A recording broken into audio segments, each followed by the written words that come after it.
नहीं। और आज आप लोगों को पता चल जाएगा कि सेव नीचे ही क्यों गिरता है ना। मतलब पेड़ से गिरने के बाद नीचे ही क्यों आता है, ऊपर क्यों नहीं जाता, है ना। तो दरअसल बात क्या था कि 17वीं शताब्दी 1600 समथिंग नहीं 1623 से उसके आसपास शायद 17वीं 17th सेंचुरी की बात है ना। एक दिन न्यूटन, मतलब न्यूटन की कहानी है ग्रेविटेशन है जी, लॉज। अगर ग्रेविटेशन की बात करें किसकी कहानी है, न्यूटन की, है ना। उसी दिन से ग्रेविटी के कारण सब जो है बेचारा दुनिया पूरा परेशान हो गया। तो कहानी वही 17th सेंचुरी की है, लगभग 1623 के आसपास की कहानी होगी, 24। न्यूटन साहब अपने कौन सा स्कूल था, कॉलेज था, ऑक्सफोर्ड था कि कैम्ब्रिज था, पता नहीं, हार्वर्ड नहीं था, कैम्ब्रिज था, पता नहीं, कुछ भी होगा। आ जाओ आ जाओ। तो ऐसा बोलता है कि एप्पल ट्री के नीचे बैठे हुए थे, और उससे पहले कभी एप्पल नहीं गिरा था, उसी दिन एप्पल गिरा। और न्यूटन साहब को ख्याल आया, अरे ये सेव जो गिरा ये नीचे क्यों गिरा, यानी उस दिन से पहले कभी एप्पल गिरते हुए न्यूटन साहब ने नहीं देखा था। गिरा होगा पर न्यूटन साहब ने नहीं देखा था, है ना। और उस दिन जब गिरा सेव तो लगा अच्छा धरती पे पहली बार उस दिन सेव गिर रहा था और न्यूटन का नियम जो है आने वाला था। ऐसा सोचना मतलब कि मतलब थोड़ा सा खराब लगता है ना। एस सी वर्मा सर का एक लेक्चर भी उन्होंने बताया भी है कि बहुत नाइंसाफी करते हैं लोग, कि बोलते हैं कि न्यूटन साहब जो है उस दिन सेव गिरने के कारण ही जो है कि क्या बोलते हैं थ्योरी दिए ग्रेविटेशन का, ये उनके साथ मतलब कि न्यूटन साहब के जो दिमाग का जो कैलकुलेशंस था या जो थिंकिंग था उसके खिलाफ नाइंसाफी है भाई। इतना कम दिमाग नहीं हो सकता था कि उससे पहले से उनको नहीं पता था कि नहीं गिरता था, उसी दिन गिरा, सेव नीचे क्यों गिरा, ऊपर क्यों नहीं गिरा, चलो जो भी कहानी हो वगैरह वगैरह। तो भाई न्यूटन साहब का जो ग्रेविटेशन का जो लॉज था क्यों आया, नहीं ये बात सबसे बड़ी इंपॉर्टेंट है कि नहीं है। तो देखिए ये है हमारा अर्थ, सबको पता है। और अर्थ के चारों तरफ क्या घूमते रहता है बताओ तो, क्या होता है बताओ, नहीं पता है तुम लोगों को। मून क्या करता है चारों तरफ अर्थ के, घूमता है, नहीं, चलो बहुत अच्छी बात है। तो सबसे बड़ी चीजें क्या थी ना कि अर्थ की जो ग्रेविटी थी दोस्त, है ना। तो इस न्यूटन साहब ने क्या किया था,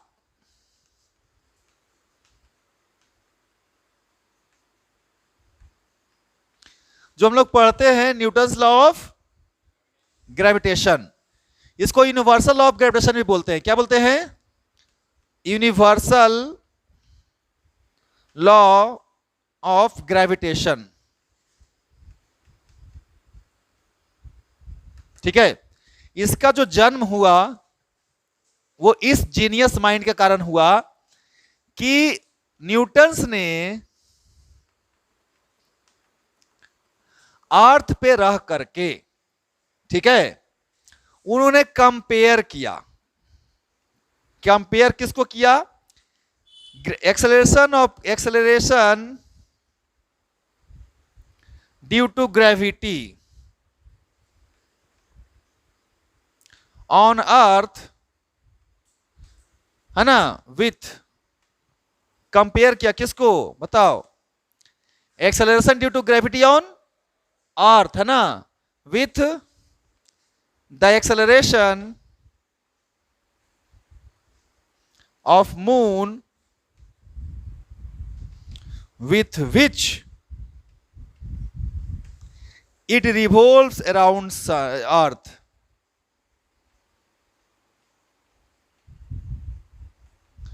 बहुत इंपॉर्टेंट है। ये था उस न्यूटन साहब का जीनियस माइंड का कमाल। अर्थ पे रह करके अर्थ के ग्रेविटी को कंपेयर किया कि अच्छा जो अर्थ पे एक्सेलरेशन ड्यू टू ग्रेविटी है और जिस एक्सेलरेशन से मून क्या कर रहा है, चारों तरफ घूम रहा है, किसके चारों तरफ, इसके यानी इस एक्सेलरेशन ड्यू टू ग्रेविटी और मून के एक्सेलरेशन में क्या संबंध है? बात समझ में आया क्या बोला मैंने? यानी कि रिलेशन बताया या एक कंपैरिजन किया, किसका किसका? एक्सेलरेशन किस पे? अर्थ का एक्सेलरेशन, जिसको बोलते हो एक्सेलरेशन G2, जिसको जी के नाम से जानते हो उसको, और जिस एक्सेलरेशन से मून क्या कर रहा था अर्थ के चारों तरफ, इन दोनों एक्सेलरेशन को कंपेयर किए थे कौन? न्यूटन्स।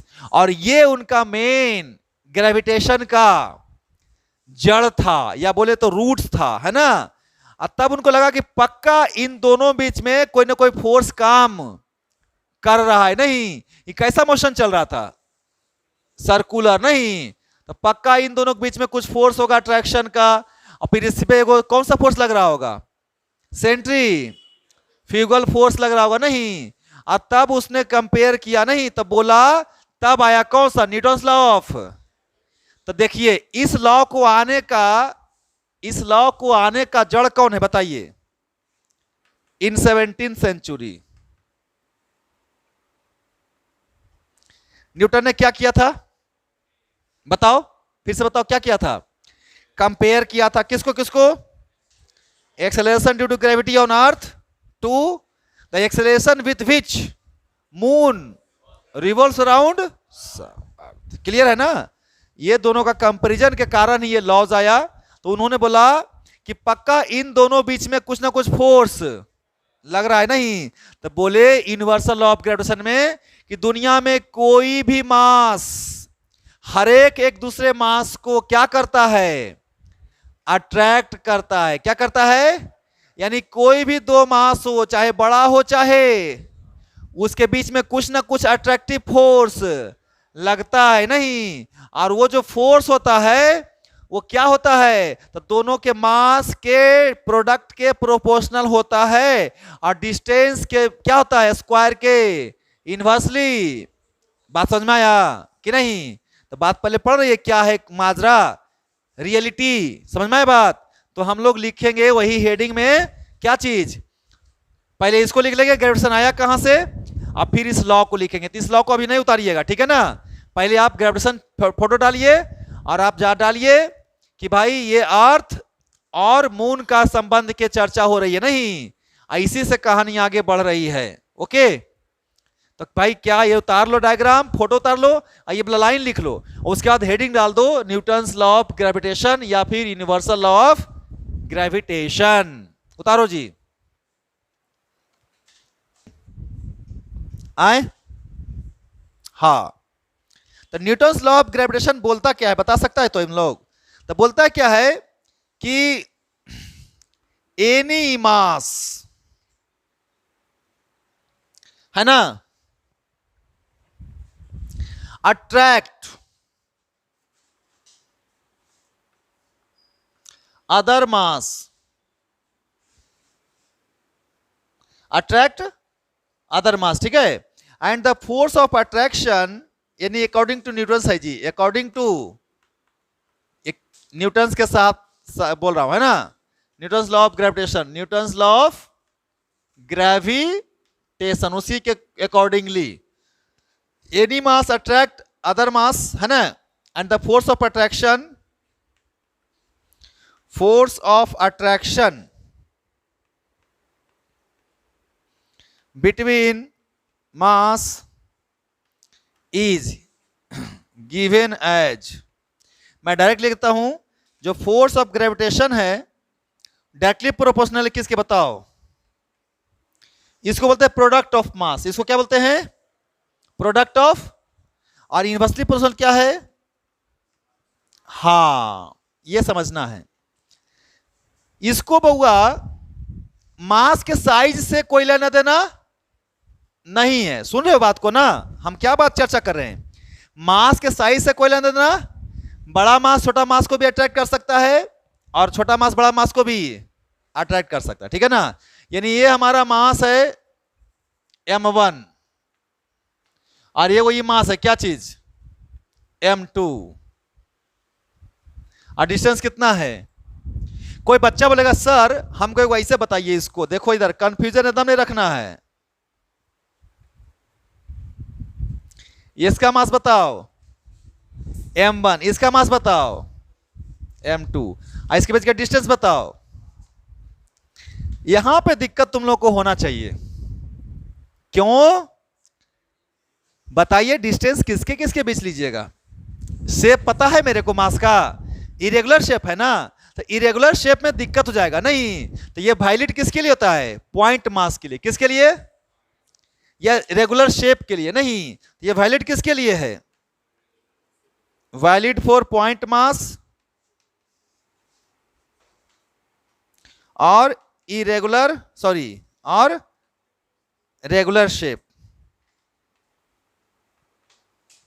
ये ध्यान रखने आप लोग, है ना। तो ये हमारा पता है। अगर देखिए ये भी स्फेरिकल है, ये भी स्फेरिकल है, तो हमको पता है कि दोनों के सेंटर के बीच का डिस्टेंस लेना है। समझ रहे बात को आप कि नहीं? लेकिन यहां पे बॉडी कैसा है? इरेगुलर है। तो कहां से कहां तक डिस्टेंस ले हमें डिफाइन। तो यहां पे क्या लगा सकते हैं? ये न्यूटन्स लॉ ऑफ ग्रेविटेशन। दिक्कत आ जाएगी नहीं। यहां पे आराम से क्लियर ना। ये वैलिड किसके लिए है? पॉइंट मास के लिए या फिर रेगुलर शेप मास के लिए। क्लियर है? कोई दिक्कत नहीं ना। चलते ये दोनों आपको याद रखना है। ओके। एक चीज और क्या याद रखना है? याद होगा कि सर इलेक्ट्रोस्टैटिक्स फोर्स, क्या इलेक्ट्रोस्टैटिक फोर्स याद है? कूलम फोर्स या मैग्नेटिक फोर्स। उसमें क्या होता था? अट्रैक्शन और रिपल्सन दोनों होता था। सेम चार्ज क्या करता था? रिपेल। और अपोजिट चार्ज क्या करता था? लेकिन यहां पे देखो कैसनो मास हो, क्या करेगा? एक दूसरे को अट्रैक्ट करेगा। कोई रिपेल करेगा क्या? तो यहां पे रिपेल वर्ड नहीं आएगा, है ना। ये सब ध्यान रखना है। ओके, उतार लीजिए।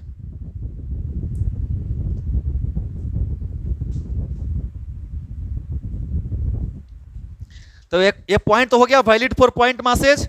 एक और पॉइंट लिख लेना। क्या चीज बताओ? It is always attractive in nature.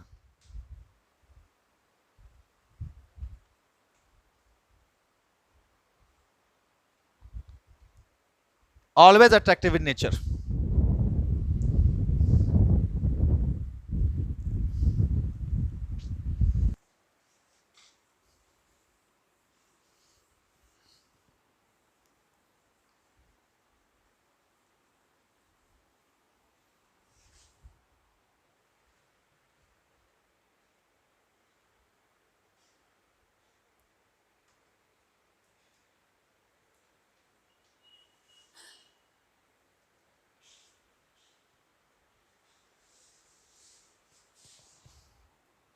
अब इधर देखिए, कंपेयर कर सकते हैं दोनों का ना। तो एफ ऑफ जी क्या आएगा बताओ? डायरेक्टली फंक्शन किसको हो जाएगा?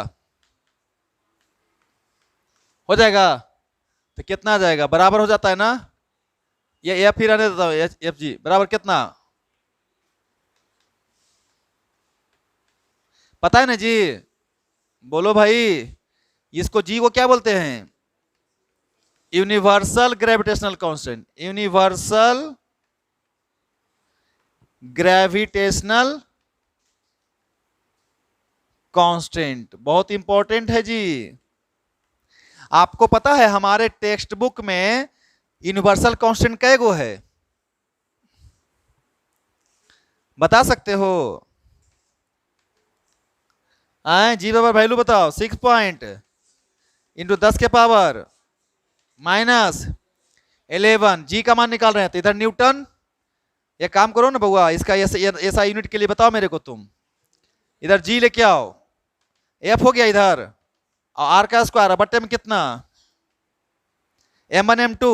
तो 6.67 गुने 10 के पावर माइनस 11। इसका न्यूटन मीटर स्क्वायर अब बटा में केजी का, ये हो गया जी। ये एसआई सीजीएस में क्या हो जाएगा? -8 आता है। क्या आता है? बदल सकते हो ना।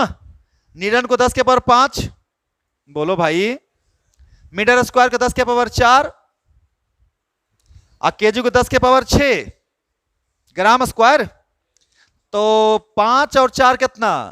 9 में से 6 घट गया 3, यहां 3 में घट गया 11 में से 3 प्लस 3 ना, तो 8 -8 तो -8। और इसके बाद बताओ यूनिट में डाइन 9 सेंटीमीटर स्क्वायर पर मारेंगे बस। ग्राम ना जी, पर ग्राम स्क्वायर ना। हाँ तो ये हो गया हमारा सीजीएस में। क्लियर? चलिए उतार लीजिए।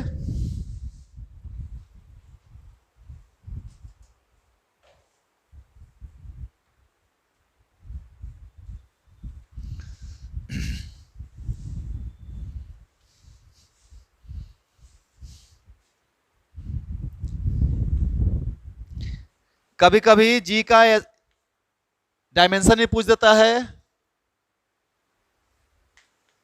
तब पता होगा न्यूटन का बताओ जल्दी फटाफट। M L T minus, metre का बताओ, और इसका एम स्क्वायर, तो बताओ जल्दी फटाफट। एम ऊपर नीचे दो गो ऊपर एगो, एम के पावर, हाँ एल के पावर और टी के पावर। ठीक है,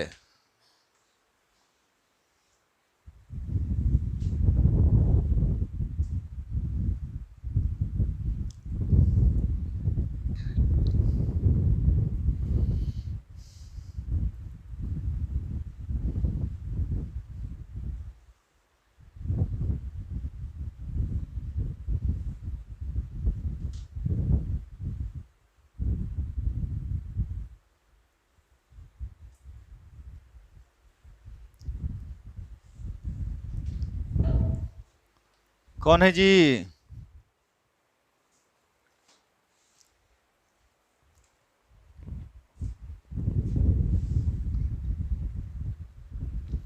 हो गया? हो गया जी। आए, ये फोर्स स्केलर होता है कि वेक्टर होता है? आए, वेक्टर। तो देखो तो ये है m1 और ये है m2, डिस्टेंस कितना बताओ? r। तो मुझे बताओगे तुम लोग, और आगे बढ़ूंगा मैं आपको पूछ पूछ करके। हम फोर्स निकालना चाह रहे हैं m1 पे, सुन रहे बात को? हम क्या बोल रहे हैं? हम फोर्स कहां निकालना चाह रहे हैं? m1 पे। किसके द्वारा? m2 के द्वारा। तो फोर्स निकालना चाह रहे हैं किस पे? m1 पे ड्यू टू m2। तो जिस पे निकालना है आप वहां जाइए, जिसके द्वारा निकालना है उसका महसूस कीजिए आप। तो आप कहां रहेंगे? m1 पे रहेंगे। तो m2 क्या करेगा आपको? तो आप फोर्स कहां निकाल रहे हैं? 1 पे निकाल रहे हैं। किसके द्वारा? किसके द्वारा? 2 के द्वारा। तो ये हो गया हमारा फोर्स किस पे भैया? 1 पे। किसके द्वारा? 2 के द्वारा। चलिए बहुत अच्छी बात है। फोर्स ऑन m2 किसके कारण? तो हम कहां पे हैं? 2 पे हैं। हम यहां पे आ गए और हमको ये क्या कर रहा है? खींच रहा है, अट्रैक्ट कर रहा है ना। किधर की तरफ? इधर की तरफ। ये क्या हो गया? एफ फोर्स किस पे? 2 पे। किसके द्वारा? 1 के द्वारा। यानी एफ ऑफ 2 1। डायरेक्शन अलग अलग है कि सेम है? तो F12 बराबर एफ, सही लिखे हैं? सही है। तो क्या गलत है? माइनस का गलत है। सब कुछ सिखाया हुआ है ना, एको को गलती नहीं करना है। ओके, अच्छा बच्चा सब पढ़ के आना है। तो ये तो ठीक है। हाँ, इक्वल कब लिखेंगे? जब ऐसे लिखेंगे नहीं। अब सही है? आए, इसकी वैल्यू कितनी होती है बताइए? है ना कोई दिक्कत? तो अगर मैं तुमको बोलूं कि यहां पे वैल्यू लिख के बताओ मेरे को, तो तुम बोलेगा सर फटाफट लिख के बताते हैं आपको हम। देखिए क्या लिख देंगे इसको? इसको लिख देंगे F12 लिख के बताओ मेरे को। लिख के बताओ।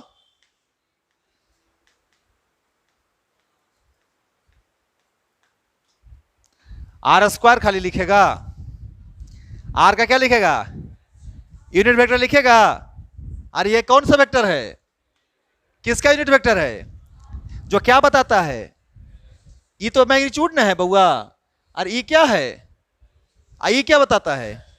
और F21 लिख के बताइए।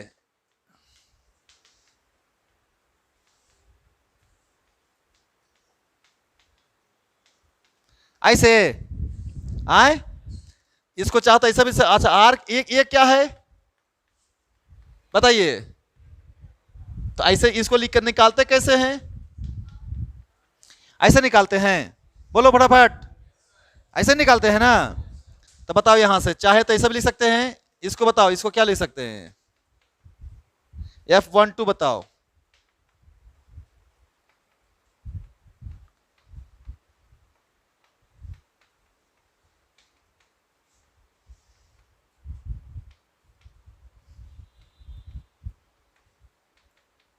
सही लिखे हैं आए, अभी वेक्टर आ गया, अभी यूनिट वेक्टर नहीं है, ये कौन सा वेक्टर है, आर वेक्टर है, नहीं किसका पोजीशन है, 2 का, किसके द्वारा 1 का, और यहाँ पे क्या लिखे है, सही है ना, बोलो भाई, कोई दिक्कत है तो बताओ, नहीं ना, चलो उतारो जल्दी फटाफट। ये कौन सा फॉर्मेट इसको बोलते हैं, वेक्टर रूप फॉर्म, बोलो, अरे कौन सा फॉर्म बोलते हैं,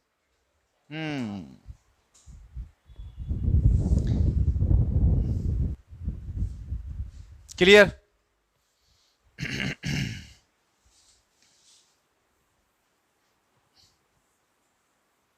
अच्छा देखो इधर ध्यान से,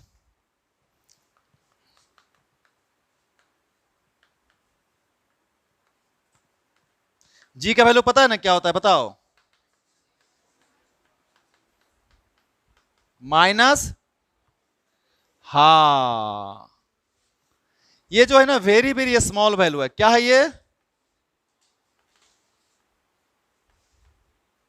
ध्यान से देखो, 10 के पावर कितना है, माइनस, अगर तुम लोग को कुलम्स के, अगर कुलम्स की बात करूं मैं, कुलम्स लाओ, कुलम्स लाओ, तो वहां पे कुलम्स कांस्टेंट की अगर वैल्यू याद करो,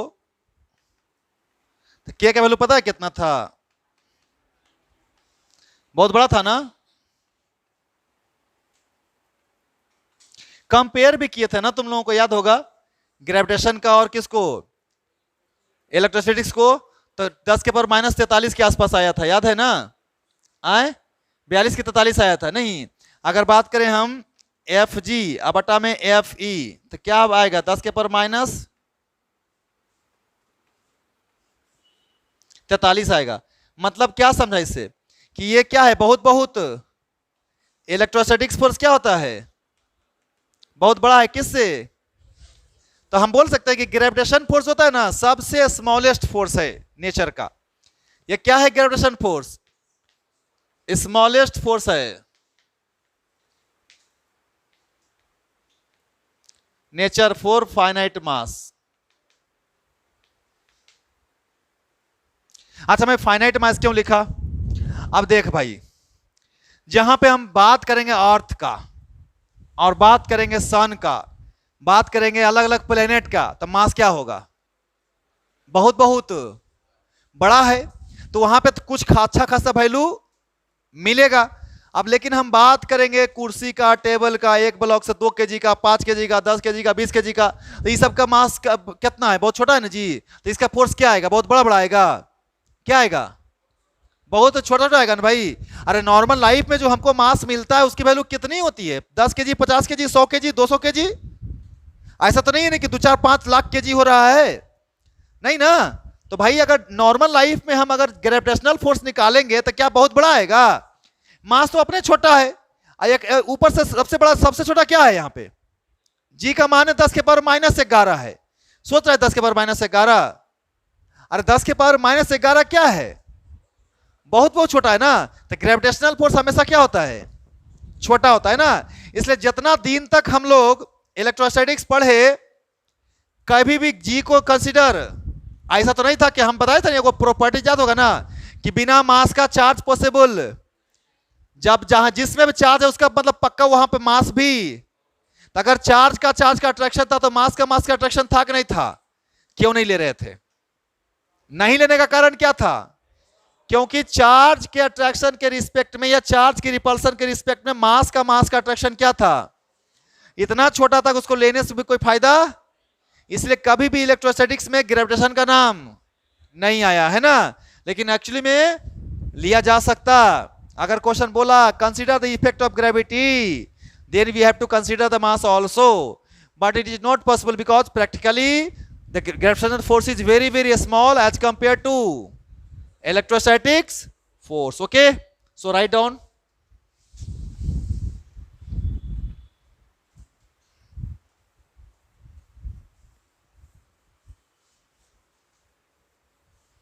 तो भाई ये सब देखो, जो अलग अलग जो पॉइंट लिखते जा रहे हैं ना बगल बगल में, उसको घेरते चले जाना. 3 को पॉइंट अभी तक लिखा दिए, पता है ना.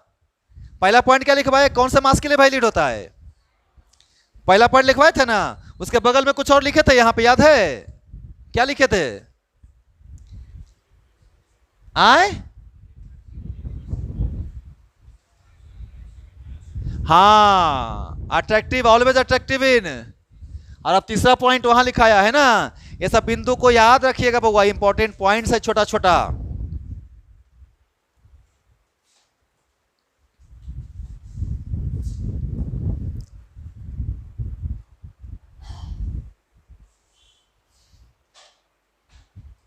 हो गया. आए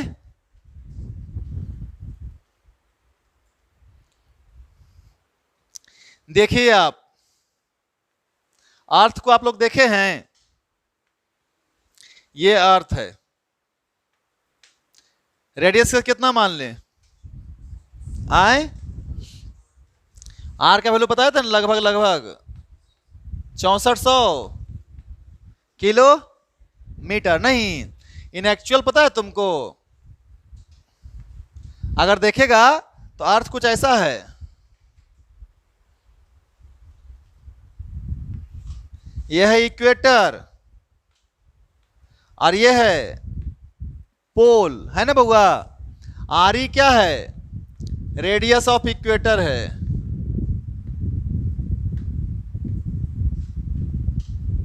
और आरपी क्या है,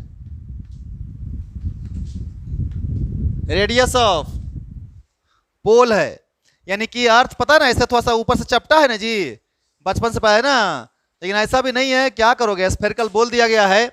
लेकिन अगर छुआ जाएगा तो अर्थ कहीं कहीं कहीं गड्ढा दिखाई देगा, कहीं ऊंचा दिखाई देगा. बोले कैसे सर, तो कहीं समुद्र है, कहीं तालाब है, कहीं पहाड़ है, कहीं झरना है, कहीं नदी है, कहीं घर है, कहीं मकान है. तो ये सब अर्थ चिकना दिखाई देगा सब जगह देखेंगे तो. बोलो भाई, अगर ऊपर से हम देखेंगे तो हमको लगेगा, बोलेंगे अच्छा ये तो गोल है, ऊपर से खाली चपटा है. मतलब ये इस मकान का ऊंचाई क्या माना जाएगा, अरे क्या माना जाएगा, 0.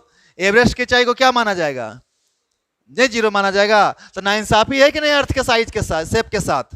आए तुम यार अर्थ के सरफेस को ले रहे हो और अर्थ माउंटेन को क्या ले रहे हो, माउंटेन को कितना मान रहे हो, जबकि 8500 की 8800 किलोमीटर मीटर है जी उसका जो है चोटी.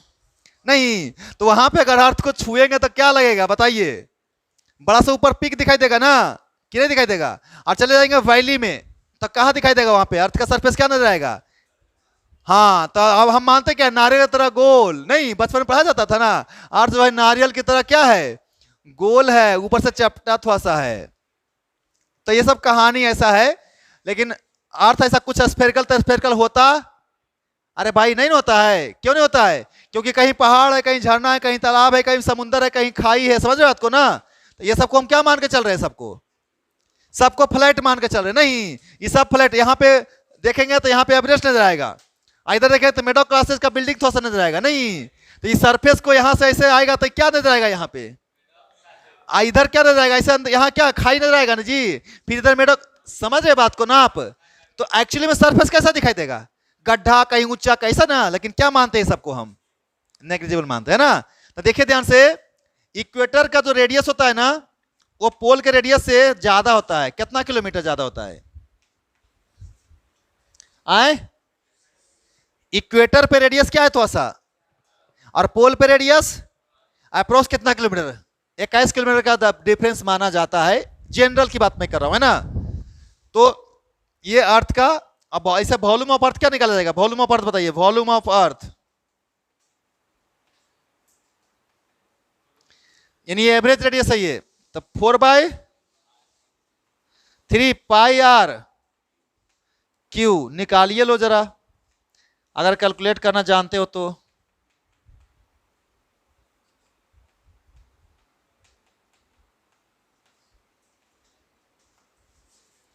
अब बताओ जरा यार, तुम लोग कितना महान है कैलकुलेट करने वाला सब।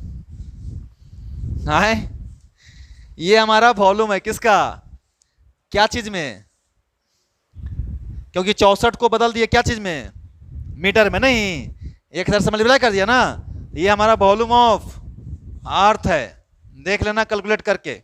उतारो जल्दी फटाफट।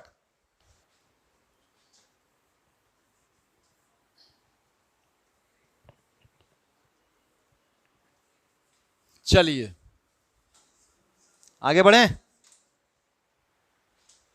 एक टर्म सीखिए,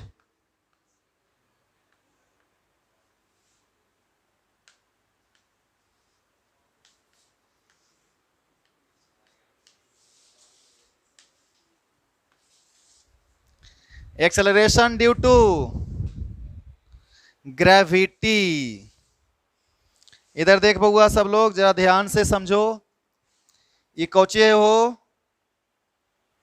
क्या है ये, अर्थ है। अर्थ का मास क्या मान लें, एम, रेडियस कितना मान लें, यहां पे कोई छोटका सा मास रख दिए, कितना मास का, सरफेस पे है ना, इस पे नीचे क्या लगता है, आए एम जी लगेगा। बोलो भाई जी क्या है, जी क्या है, एक्सेलरेशन ड्यू टू ग्रेविटी। ये है क्या दोस्त, तो सर अगर कोई भी वस्तु को हम जब अर्थ पे रखेंगे तो अर्थ या अर्थ के नजदीक में रहे, अर्थ के फील्ड में रहेगा, तो उसको अर्थ क्या करेगा, अपने तरफ खींचेगा नहीं। खींचने में जो फोर्स लगाएगा, उस फोर्स का जो एक्सेलरेशन होगा, उस एक्सेलरेशन को क्या बोलेंगे, एक्सेलरेशन ड्यू टू। तो लिखोगे यहां पे है ना कि वेन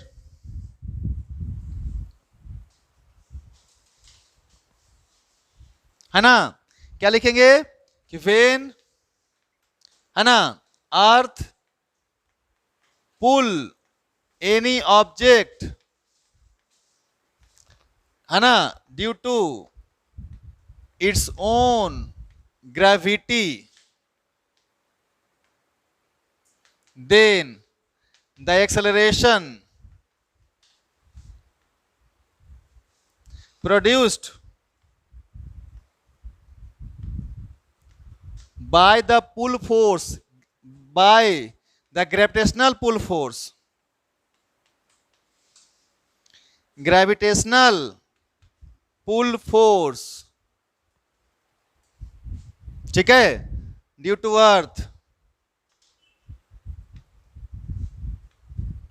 इज कॉल्ड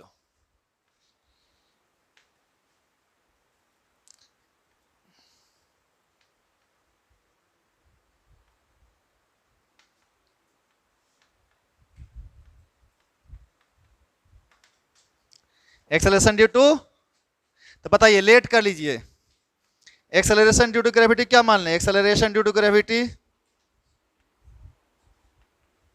जी क्या मान लिए, इसलिए पुल फोर्स क्या हो जाएगा,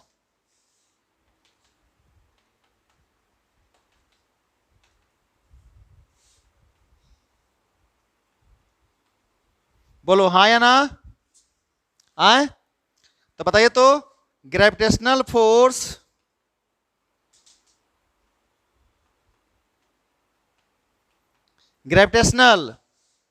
बिटवीन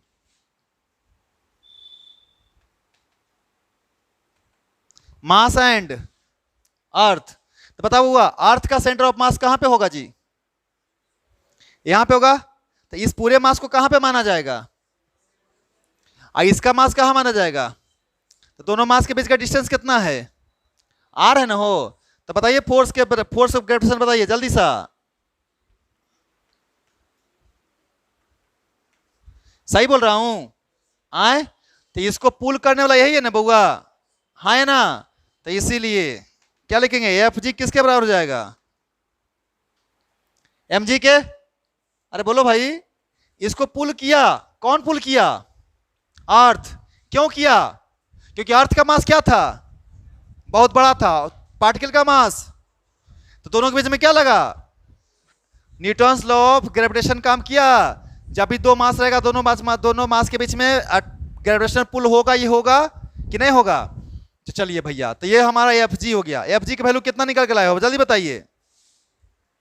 आए G into capital M into small M बटा में, अब बराबर में इसको काट दें तो जी की वैल्यू कितना आ गया?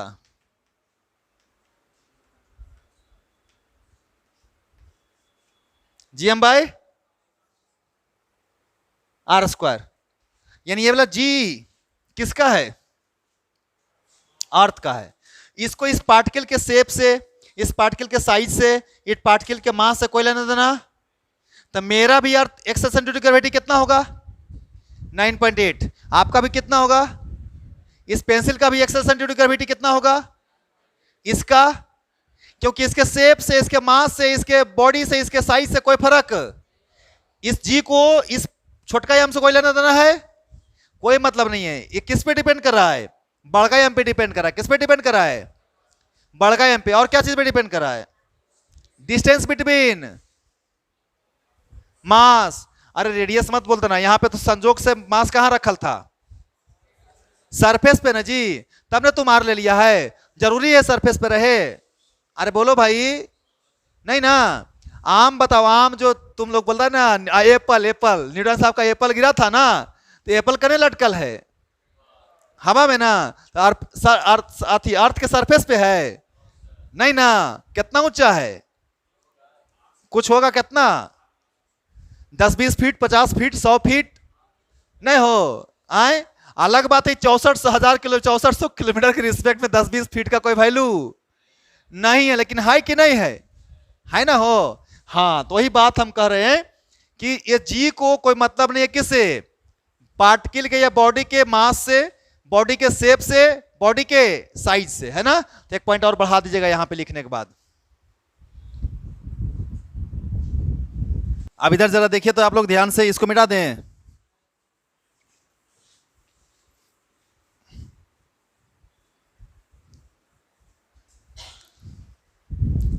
देखिए, on surface of earth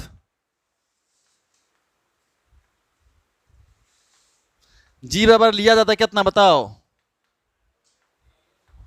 9.81 metre, यही ना। अगर देखा जाए तो 981 सेंटीमीटर पर सेकेंड, या फिर 32 फीट पर सेकेंड, ऐसा लिया जाता है नहीं, है ना। लेकिन देखिए,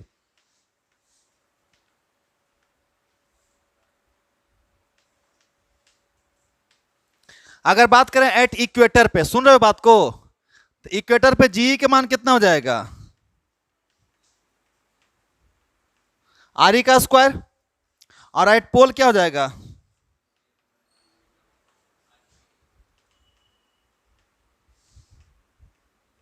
अब तुमको बताओ कहां का रेडियस बड़ा था, इक्वेटर का कि पोल का?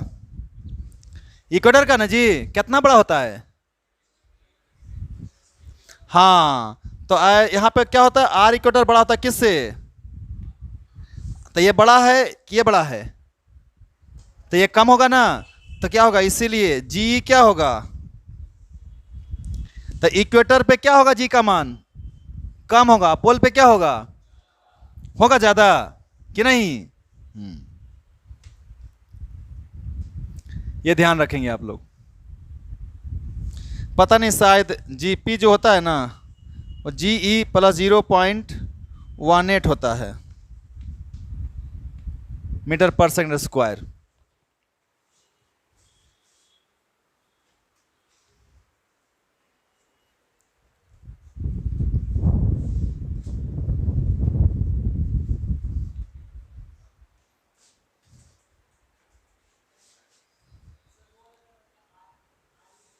आए क्या बोल रहे हो?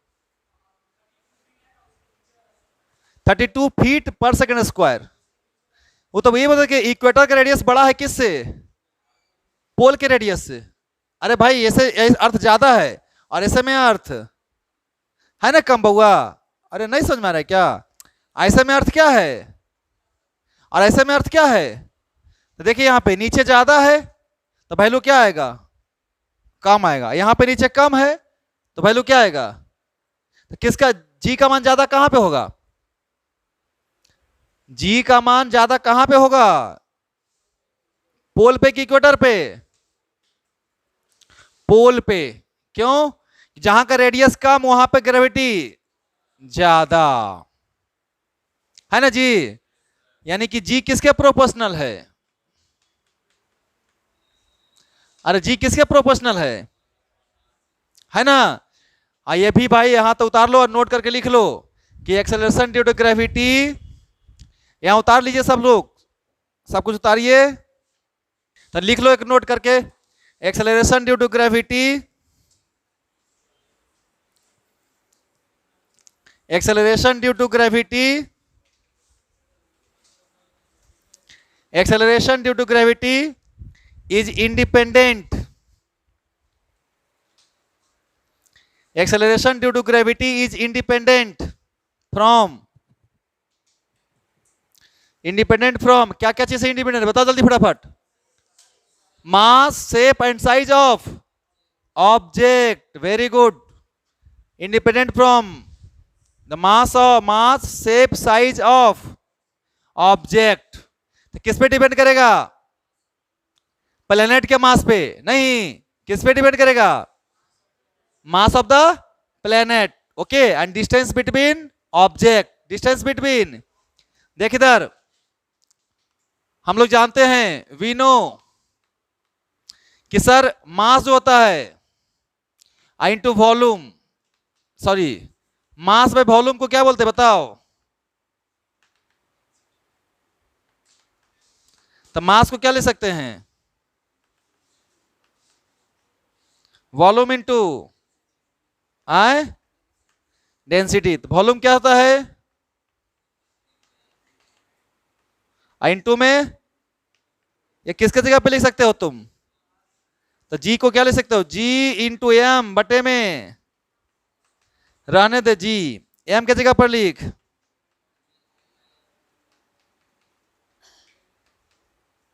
अब बटा में आर से आर क्या आया? रो इंटू जी आए,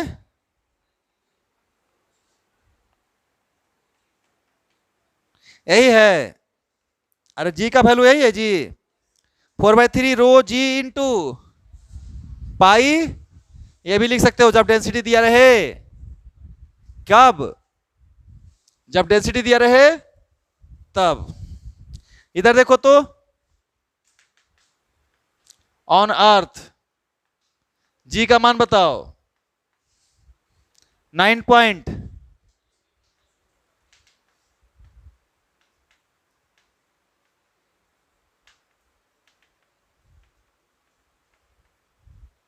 जी आर स्क्वायर बटे जी।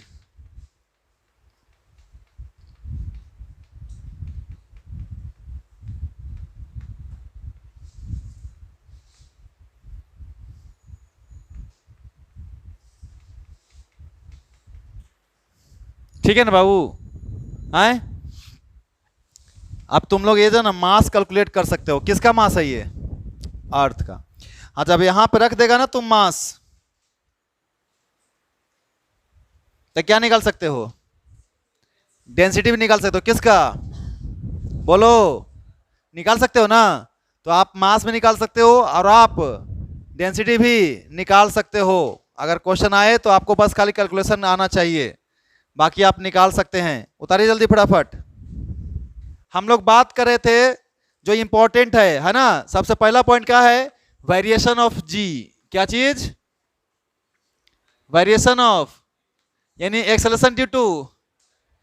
तो पहला है वेरिएशन विथ हाइट, किसके साथ जी? विथ किसके साथ हम लिखना चाह रहे हैं? हाइट के साथ। यानी जब हम अर्थ से ऊपर जाएंगे तो जी का मान चेंज होगा कि नहीं होगा जी? बोलो, होगा ना। तो कितना चेंज होगा वही तुम लोग को हम बताना चाह रहे हैं। तो देखिए इधर ध्यान से, बहुत आराम से सीखना है, आसानी से सब समझ में आ जाएगा। इधर देख, ये हमारा अर्थ है और अर्थ से सरफेस से कितना ऊंचा चले गए बताइए? एच ऊपर चले गए। एगो मास रख दे, कितना? आइए बताइए, यहां से यहां तक कितना है? आर है ना, बोलो भाई। तो अर्थ का सेंटर कहाँ, अर्थ का मास कहाँ पे रहेगा, यहीं पे रहेगा ना, बोलो। इसका मास यहाँ पे है ना, कोई दिक्कत, यहां पे बताओ इसका वेट काम करेगा किसके कारण, ग्रेविटेशनल फोर्स के कारण, हाँ है ना। तो कितना इधर काम करेगा इसका ये वेट, mg काम करेगा। आए mg नहीं लिख सकते अब, क्यों, क्योंकि g कहां के लिए यूज किया जाता है, सरफेस के लिए। अब बात हो रही है सरफेस की, कहां की बात हो रही है, एट एनी हाइट h। तो ग्रेविटेशनल फोर्स बिटवीन मास बताओ, ग्रेविटेशनल फोर्स बिटवीन मास,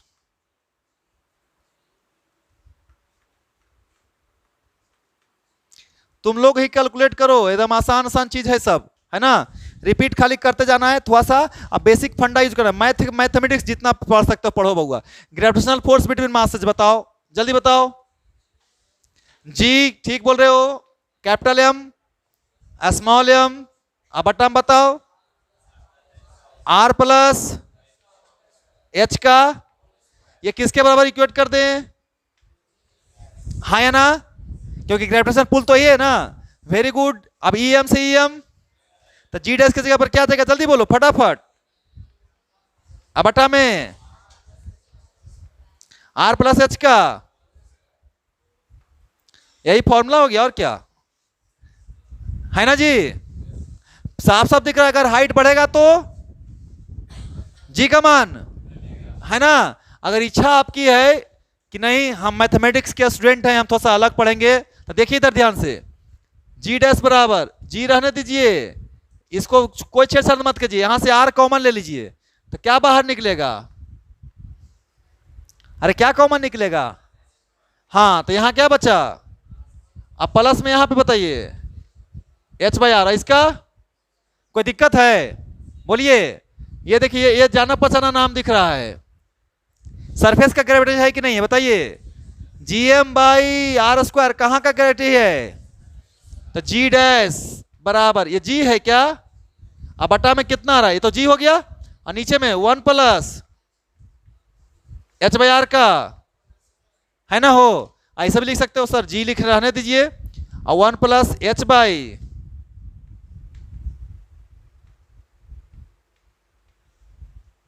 अब तुम लोग का दिमाग का बत्ती जल गया होगा, कुछ कुछ याद आया। अगर बोले कि सर इफ एच बहुत बहुत छोटा हो किससे, आर से, तो एच बटे आर क्या होगा सर, बहुत बहुत छोटा किससे होगा, नहीं होगा 1 से, तो 1 प्लस एक्स हो गया कि नहीं हो गया, 1 प्लस एक्स के पावर एन क्या होता है, 1 प्लस एन एक्स होता था, याद कीजिए, 1 प्लस एक्स के पावर एन बराबर 1 प्लस, कब, जब एक्स क्या हो, बहुत बहुत छोटा किससे होता था, याद आया कि नहीं याद आया, तो देखिए तो क्या आगे बताइए मेरे को आप, जी डैश बराबर, जल्दी बोलिए, जी इंटू 1 अब प्लस एन के जगह पे एक्स के जगह पे क्या आया, जी इंटू 1 माइनस,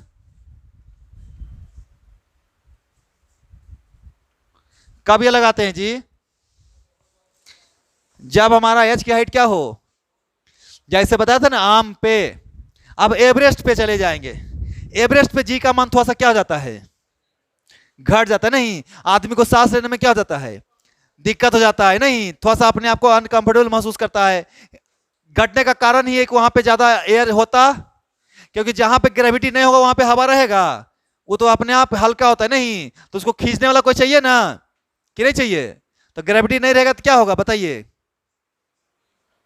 इसलिए ग्रेविटी उसी के पास होगा जिसके पास बहुत ज्यादा मास होगा, जिसके पास बहुत ज्यादा ग्रेविटी होगा, एटमॉस्फेयर वहीं पे होगा ना, मून के पास है एटमॉस्फेयर, पता है नहीं क्यों है, मून का मास क्या है, अब मून की ग्रेविटी अर्थ से कितना है, हाँ, तो भाई कोई चीज को रखने के लिए देखते हो, आदमी जो एक होता है नहीं कि जिसको कम, गरीब आदमी को ज्यादा पैसा देता है अलबला जाता है, नहीं अनाप शनाप बोलने लगेगा, गांव में सबसे झगड़ा करने चलेगा, तुरंत 2-4 को गाड़ी खरीद लेगा, है ना, उसके बाद बढ़िया जींस से फटल फटल जींस पहने लगेगा, यहाँ कटा हुआ वहां कटा हुआ, ऐसा सब है ना, ये सब अनाप शनाप करने काम करने लगता है, तो उसको, या फिर जिसको नया नया पैसा हो जाएगा, नहीं बता रहे हम तुमको, नया नया पैसा हो जाएगा, वो तुमको कुछ मिलेगा।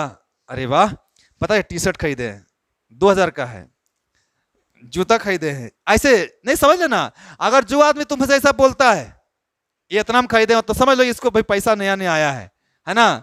ये पहले कभी देखा उखा नहीं था, इसको नया नया पैसा आया है, इसलिए इसको पहली बार देख रहा है, इसको लग रहा है कि बहुत बड़ा चीज है। ऐसा होता है, तो यहां पे वही हाल है। आए, हाँ हाँ है ये भाई, इसलिए वहां पे बहुत सारा भाई भी है भी गैसेज है सब, नहीं पता है क्या।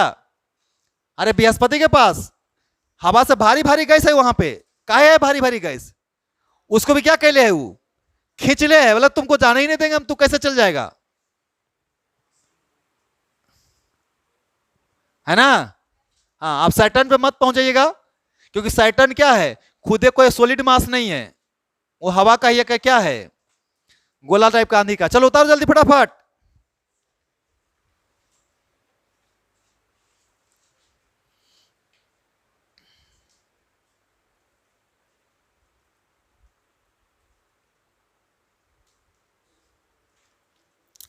अच्छा देखो, एगो तुम लोग जेई का ना स्टूडेंट है, तुम लोग को फोटो बना देते हैं, फोटो भी बता देते हैं, रुको। उतार लिया, आए नहीं, तब तो कैसे काम चलेगा बताओ।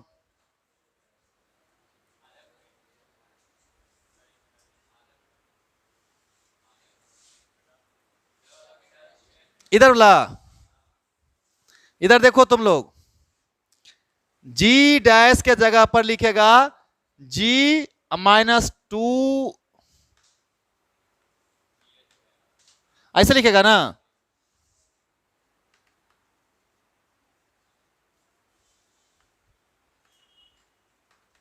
याद है ये, अरे ग्राफ याद है,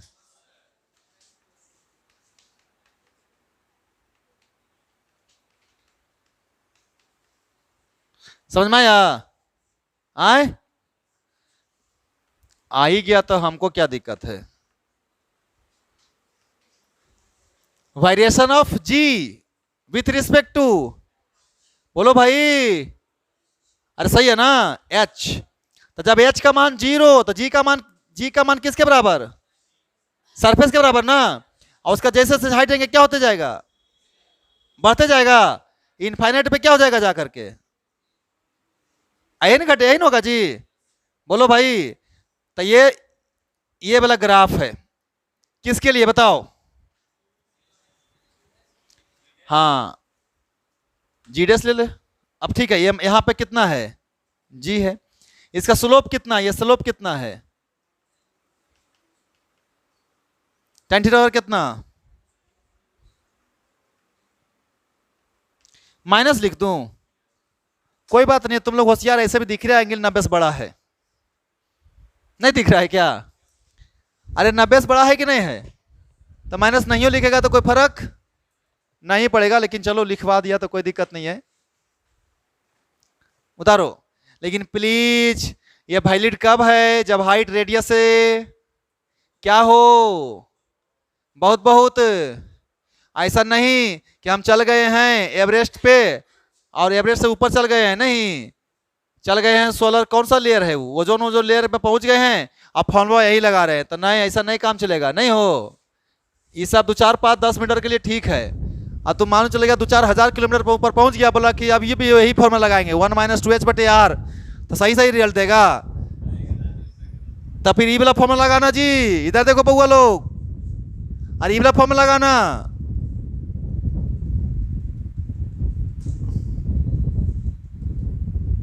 नहीं नहीं, तो अगर ऐसा नहीं लगाया तो कहियो अर्थ का ग्रेविटी खत्म, तो स्पेस नाम का चीज आवे नहीं करेगा कहियो। अरे स्पेस में वैक्यूम होता है ना, ग्रेविटी का काम करता है अर्थ का, क्यों नहीं काम करता है, क्योंकि अर्थ की ग्रेविटी रेडियस डिस्टेंस बढ़ने से क्या होती है, ये एच बढ़ाते जाइए तो जी का मान, अब बहुत दूर चले जाइएगा तो जी का मान क्या हो जाएगा, लगभग हो जाएगा 0। अरे बोलो भाई,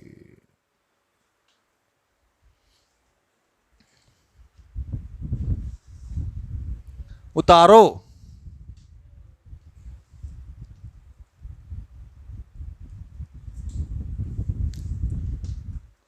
हो गया?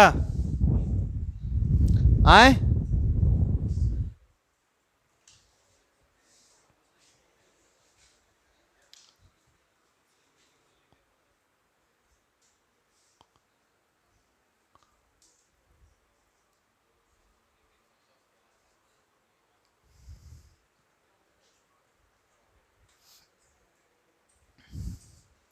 चलिए। ऐ, आवाज नहीं।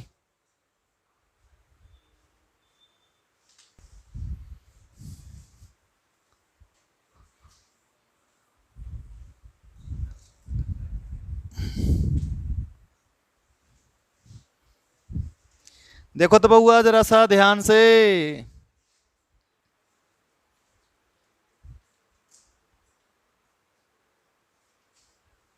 ये क्या है बताइए? ये क्या है? अर्थ है। आइए, इसका क्या है? सेंटर है। और बॉडी कहाँ है? सरफेस से कितना अंदर है? डी, डेप्थ ले लेते हैं, है ना? यहां पे कितना मास है? एम। यहां पे कितना मास है? यही गलती है, यही गलती है। अब आराम से, पहले हल्ला नहीं करेगा सब लोग, समझेगा, है ना? होशियार तो लोग ज्यादा है ना। याद कीजिए, चार्ज का डिस्ट्रीब्यूशन याद आया कुछ? यूनिफॉर्म। उसी तरह से मास का डिस्ट्रीब्यूशन पूरे अर्थ में क्या है? अरे गधा, तो मास तो इतना अंदर नहीं आ गया है रे बेवकूफ। तो इतना ही दूर का ना मास अब ग्रेविटी के काम, अर्थ उसको खींचने का काम करेगा। नहीं समझा तो लोग ना, कहियो नहीं समझेगा। अरे भाई, मेरा बात समझ रहा है क्या मैं बोल रहा हूं? अब इसको खींचने वाला पूरा अर्थ का नहीं ना है भाई। अब भाई इस पे कौन खींचेगा? इसको कितना का ग्रेविटी खींचेगा? इतना ही मास का ग्रेविटी खींचेगा जी। तो ये दूरी कितना है अब? R minus. तो आर माइनस डी के अंदर जो मास है अर्थ का, वही ना ग्रेविटी प्रोड्यूस करेगा उसको खींचने के लिए, कि पूरा अर्थ करेगा? बोलो नहीं ना। यानी कि यहां पे क्या होगा? यहां पे कैलकुलेशन करना पड़ेगा बाबू, है ना? इतना आसान नहीं है। तो यहां पे मास भी कैलकुलेट करने सीखिए। याद कीजिए, जब आपको हम पढ़ाए थे तो अलग अलग मास कैलकुलेट करने के लिए सिखाए, चार्ज कैलकुलेट करने के लिए सिखाए थे कि कितना रेडियस पे कितना कैसे चार्ज कैलकुलेट करेगा। याद आया कुछ कि नहीं याद आया? अगर याद आ रहा है तो बताइए। तो देखिए ध्यान से, सब लोग समझिएगा। आप लोग को मैं डायरेक्ट बताता हूं, ये रेडियस कितना है? Very good. ई रेडियस कितना बोले हैं? मुझे इतना ही दूर का मास निकालना है। तो टोटल मास क्या होता है बताओ जल्दी सा? रो होता है। तो अगर इतना दूर का एम डैश निकालना है तो क्या करते थे? याद है कुछ? क्या याद करते बताओ? रो इंटू,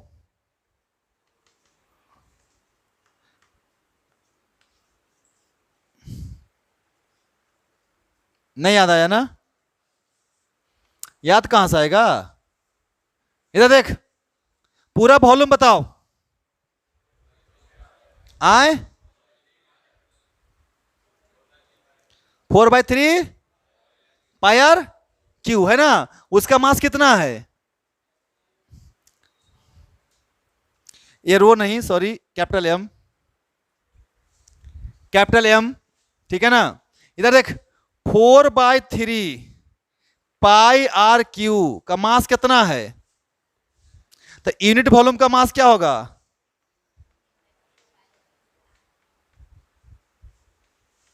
इसलिए कितना वॉल्यूम का मास है ये?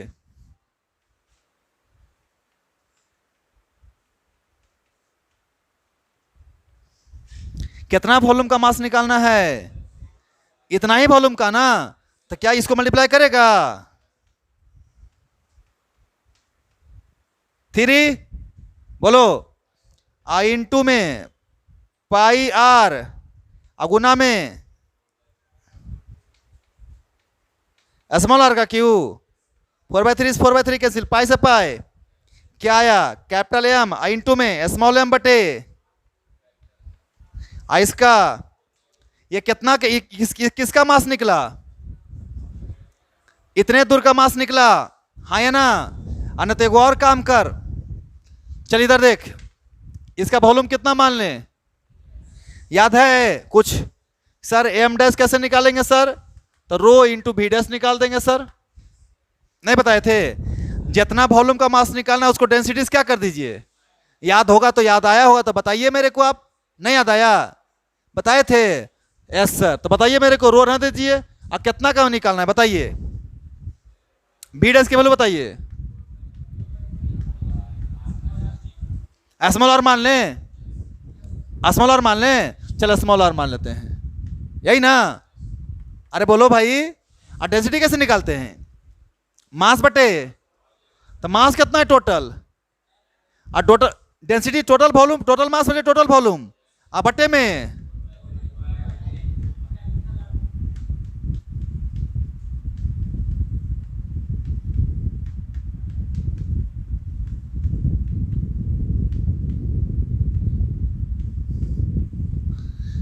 ऐसे निकालो, ऐसे निकालो, ऐसे याद रखो। सब कुछ बताया हुआ है, बल्कि तुम लोग पढ़ने वाले हो नहीं। अरे याद आया कुछ? क्योंकि हम क्या माने हैं? पूरा अर्थ का मास यूनिफॉर्मली है ना हो, तो जितना वॉल्यूम का मास निकालना है उसको खाली डेंसिटीज क्या कर देना है। तो डायरेक्ट ये फॉर्मूला तो बताए किए थे, डायरेक्ट याद रखो। एम बराबर एम डैश कैसे हो जाएगा? तो एम इंटू स्मॉल आर बटे कैपिटल आर का। इसको स्मॉल, इस क्वेश्चन में स्मॉल आर की जगह पर कितना है? अरे इस क्वेश्चन में स्मॉल आर की जगह पर कितना है? तो वहां पे खाली क्या हो जाएगा? क्वेश्चन नहीं बन जाएगा सिंपली? अरे बोलो, पहले तो मास निकालना चाहेंगे नहीं आए? तो सुनिए ध्यान से, रुक जाइए आराम से, उतार रहे हैं तो लेट कर लीजिए। लेट ए पॉइंट है ना, एट ए डेप्थ ऑफ कितना? At a depth of D inside earth, then क्या होगा? इसको कौन खींचेगा? पूरा अर्थ खींचेगा। तो बताओ, this point is pulled by the gravity of mass, gravity of mass, कितने मास का? आए encircled mass of volume, mass of radius कितना बताओ?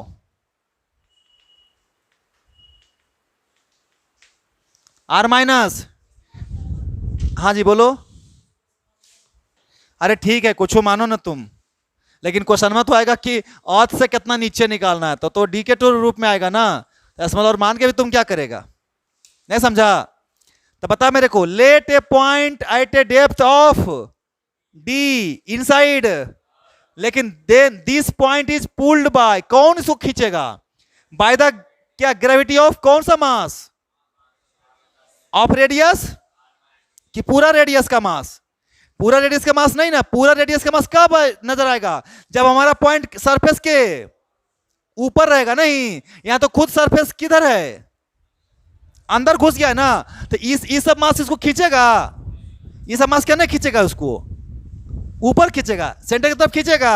नहीं ना। तो सेंटर की तरफ कौन खींचेगा?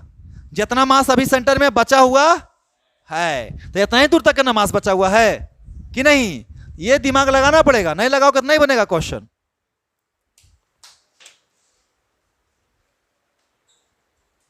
और प्लीज अगर समझ में नहीं आया तो फिर से एक बार बताऊं फिर से कि आ गया समझ में? आए इधर सुन, यही चीज तुमको मैग्नेटिक इफेक्ट और करंट, इंडक्शन में सब जगह ये सब जानते हो। अब तुम लोग को करंट डेंसिटी पढ़ाए थे, हम पढ़ाए थे ना हो। तो करंट डेंसिटी अंदर के एरिया के लिए भी निकाले थे कि नहीं निकाले थे? पूछे थे एक पूरा वायर में इतना, बताइए इतना रेडियस में कितना करंट जाएगा, ये निकालने के लिए आ सकता है तुमको। वहां भी सरफेस का डिस्ट्रीब्यूशन था। जैसे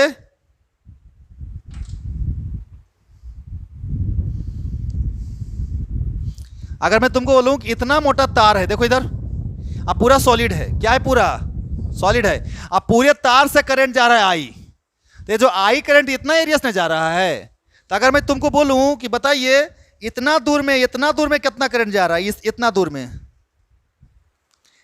में कितना करंट जाता है, कैसे निकालेगा तू? तो पूरा एरिया में करंट आई, तो यूनिट एरिया में करंट आई बटा ए, तो इतना एरिया में करंट कितना, आई बटा ए इंटू स्मॉल ए। आई बटा ए को क्या बोलते हैं? जे। डेंसिटी, कौन सा डेंसिटी? Current density. नहीं, करंट डेंसिटी यूनिट एरिया का चार्ज है, नहीं करंट है ना, तो जितना एरिया में करंट निकालना रहेगा उसको जे से क्या कर देंगे सीधे सीधे। तो डेंसिटी हर जगह याद आएगा, रहना चाहिए याद, चाहे वॉल्यूम का डेंसिटी हो, लाइन का डेंसिटी हो, सरफेस का डेंसिटी हो, हमेशा याद रखिएगा डेंसिटी किसके लिए दिया रह रहा है? यूनिट एरिया के लिए, यूनिट लेंथ के लिए, यूनिट वॉल्यूम के लिए। फिर जितना वॉल्यूम में निकालना हो, जितना एरिया में निकालना हो, हर जगह काम आएगा कॉन्सेप्ट वो।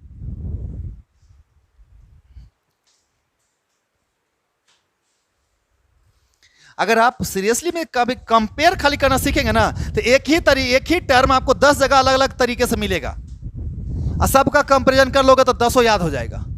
चलो उतार लिया तुम लोग? नहीं, तो चल हमारा तो पहले तो देखना था इसका मास कितना, मास निकल गया, बोलो भाई। हाँ चलिए तो आगे बढ़ते हैं। ये मिटाऊं इधर? इधर भी नहीं,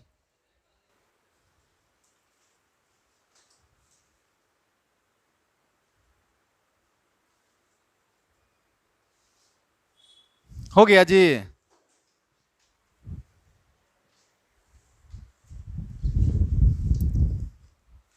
इधर बताइए जल्दी सा फटाफट। तो ग्रेविटेशनल फोर्स बिटवीन मास बताओ, ग्रेविटेशनल फोर्स बिटवीन मास, जल्दी जल्दी बोलो, ग्रेविटेशनल फोर्स बिटवीन मास, जल्दी बोलिए जी। एफ जी का वैल्यू बोलिए। सर ये तो आराम है, जी इंटू एम लिखूं कि एम डैश लिखूं? एम डैश की एम, हाँ क्योंकि पूरा अर्थ फोर्स नहीं लगा रहा है। और नीचे हम क्या लिखे? आर माइनस डी का, वेरी गुड, जी रहने दो, आर माइनस डी भी रहने दो, कोई दिक्कत है क्या? अरे बोलो ना भाई, एम भी रहने दो, आई इंटू इसका वैल्यू लिख, हाँ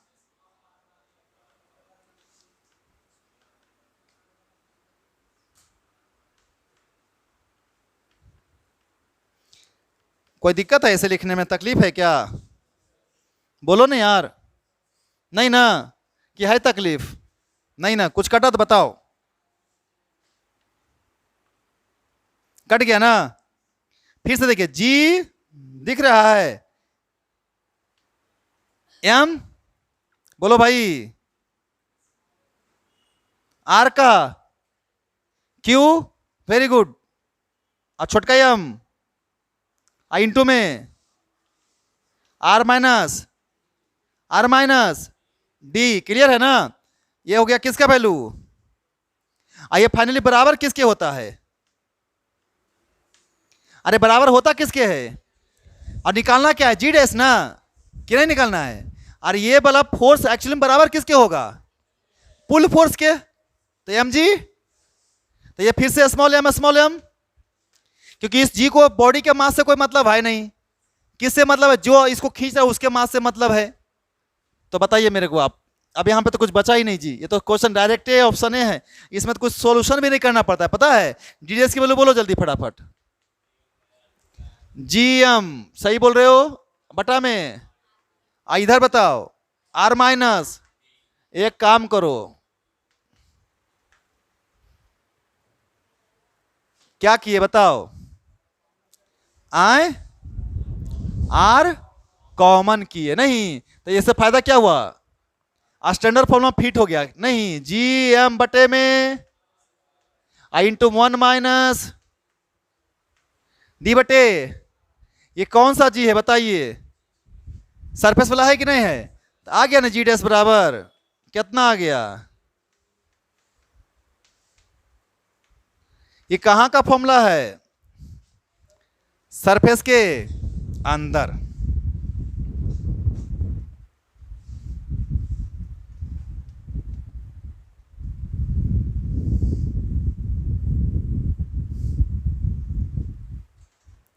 घटता है कि बढ़ता है?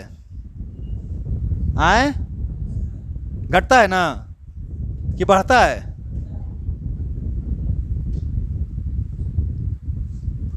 नीचे जाने पे भी घटता है और ऊपर से भी घटता है ना।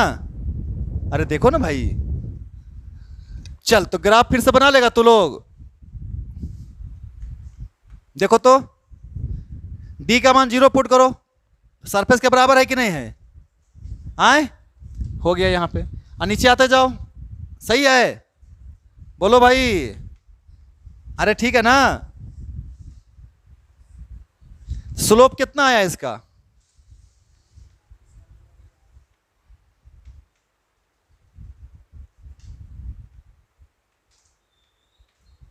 जीडी बटे, यही ना स्लोप है जी।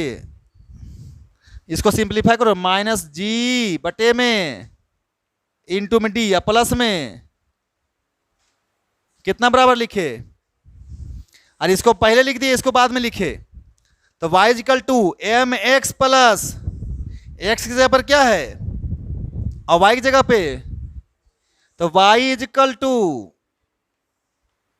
एम इंटू अब प्लस में m के जगह पर कितना,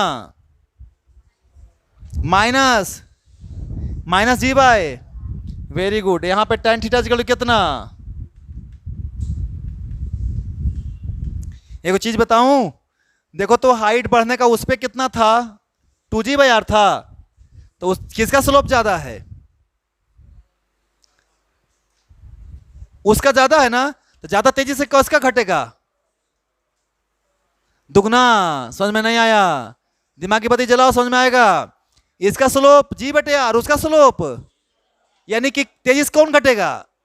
हाँ, तो if we go above the surface g decreases rapidly than if we go। समझ में आ रहा है बात कि नहीं? तो भाई दोनों में घटेगा, लेकिन घटने का रेट की दर ज्यादा है, क्योंकि उसका स्लोप क्या है? लिख लोगे ये point.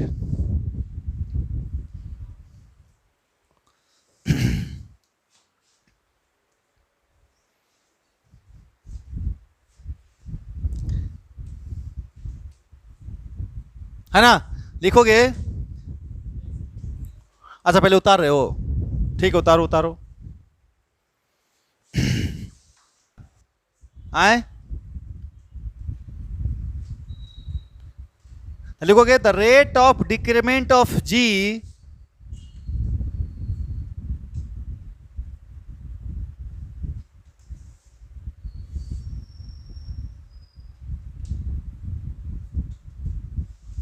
Rate of decrement of G, है ना, while going up, while going up, या while going above the surface कर दो, while going above the is twice, है ना जी, दुगना। बोलो भाई, is twice as the rate of decrement of G, twice as the rate of decrement of g while going किधर? below the surface, while going below the surface। याद रहेगा? हाँ है ना? ये अभी अभी अभी अभी हम क्या पढ़ा रहे हैं सब बताओ? टॉपिक क्या चल रहा है? क्या चीज टॉपिक चल रहा है? वेरिएशन चल रहा है। किसका वेरिएशन चल रहा है? जी का, है ना? अब एगो इसमें और एक कड़ी जुड़ता है, अर्थ घूमता रहता है कि रेस्ट में है? किसके चारों तरफ घूमता है? सन के। उसको तो छोड़ दो, सबसे बड़ी बात कि अपने एक्सिस पे भी क्या करता रहता है ऐसे, है ना, घूमता रहता है ना, तो उसके कारण भी जी पे इफेक्ट। तो लिखेंगे सबसे पहला variation of G due to its own rotation of earth.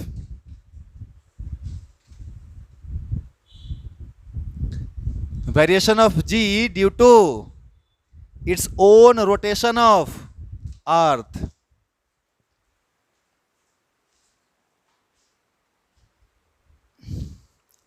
और जानते हो हकीकत, अभी तक जो हम पढ़े हैं इसमें देखा जाए तो ग्रेविटेशन का यूज नहीं है, सब बेसिक क्या फॉर्मूला है भाई, तो देख लो आप लोग।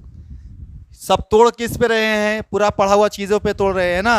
अभी रोटेशन भी जब आता है कि तो सर्कुलर मोशन काम आ जाएगा, नहीं। अरे अर्थ कैसा पाथ पे घूमता है, एकदम सब कुछ वही काम आ जाएगा, ठीक है ना। एकदम बिल्कुल ही सोचिए कि इजी हो जाता है सब चीज़ें।